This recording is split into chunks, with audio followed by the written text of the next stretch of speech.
tanggung jawab kita yang berikutnya. Tadi yang pertama, memastikan kita melakukan yang terbaik yang jadi bagian kita. Kerja dengan sungguh-sungguh. Yang kedua, tanggung jawab kita adalah hidup dalam kebenaran supaya kita dibela Tuhan. Yang ketiga, tanggung jawab kita adalah jaga hidup atau tubuh kita kudus.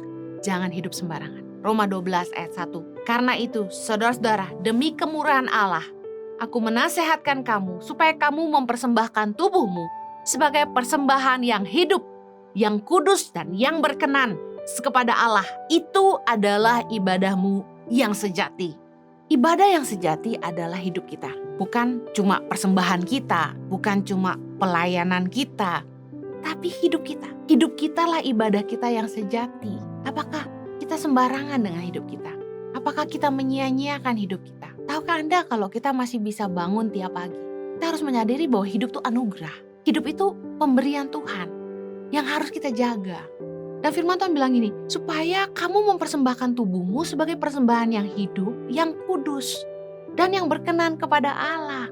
Ada orang yang rajin ke gereja, hafal banyak firman Tuhan, tapi hidupnya sembarangan. Dia gak jaga hidup kudus. Zaman sekarang gitu lah ya, kata kudus tuh makin jarang terdengar.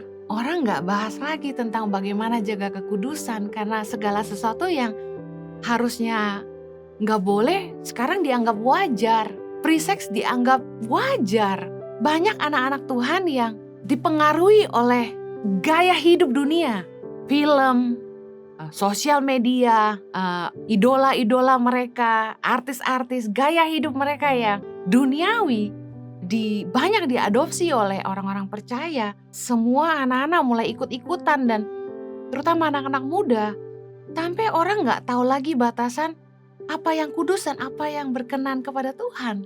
Semua dianggap biasa, semua dianggap normal karena itu jadi standar dunia. Kita gak bisa memakai ukuran dunia jadi ukuran kita. Karena sebagai anak Tuhan kita harus hidup berbeda. Kita harus ngerti kekudusan. Kita harus memastikan hidup kita berkenan kepada Tuhan. Jangan sampai kita gak jaga kekudusan. Kita tahu bahwa dalam 1 Korintus 6 ayat 19, tubuh kita adalah bait Roh Kudus, bahwa Roh Allah yang kudus itu tinggal di dalam hidup kita. Kadang-kadang bingung ngebedain orang dunia dengan anak Tuhan karena gaya hidupnya udah nggak beda. 1 Petrus 1 ayat 15 berkata gini, tetapi hendaklah kamu menjadi kudus di dalam seluruh hidupmu, sama seperti Dia yang kudus, yang telah memanggil kamu. Sebab ada tertulis, kuduslah kamu, sebab aku kudus. Kita harus mengerti bahwa Tuhan mau kita jaga hidup kita kudus. Kita gak bisa pacaran seperti orang dunia. Ada batasan-batasan yang harusnya kita gak langgar. Ada nilai kekudusan, ada nilai penghargaan dalam hubungan. Bahkan perkataan kita, anak-anak Tuhan udah mulai adopsi bahasa-bahasa dunia gitu, yang mereka pikir biasa semua orang ngomong kayak gitu. Enggak.